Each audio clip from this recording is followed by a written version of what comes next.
আসসালামু আলাইকুম viewers, welcome back to a new blog. আমার নতুন একটা ভিডিওতে তোমাদের অনেক স্বাগত। ভালো তো আমি এখন কলেজে চলে এসেছি। কলেজে এসে প্রথম কাজ হচ্ছে নিজের রুম নম্বর খোঁজা। তো আমি এখন রুম পেয়ে গেছি আর চলেও এসেছি। এক্সাম শুরু হয়েছিল 10:30 থেকে। ফার্স্টে দুটো এক্সাম ছিল 10:30 থেকে 12টা পর্যন্ত। তখনই দুটো এক্সাম একবারে নিয়েছিল। আমার আর একটা ফ্রেন্ডের না, আমাদের দুজনকার 11টার মধ্যেই দুটো পেপারের এক্সাম কমপ্লিট হয়ে যায়। তাই আমরা জমা দিয়ে বাইরে চলে আসি।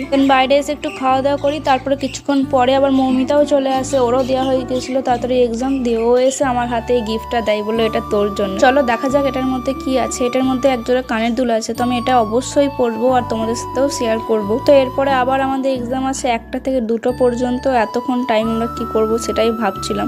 দিয়ে একটু ঘুরে বেড়ালাম, একটু খাওয়া দাওয়া করলাম, দেন আবার চলে এলাম এক্সাম হলো। আর এখন টাইমটা দেখো, এখন টাইম হচ্ছে 1টা 6। তো আমাদের 1টা 4-এর মধ্যে এক্সাম কমপ্লিট হয়ে গেছে। জাস্ট 4 মিনিটে এক্সাম কমপ্লিট, ভাবা যায়। আলহামদুলিল্লাহ আজকে সব কটা এক্সাম খুব ভালো হয়েছে।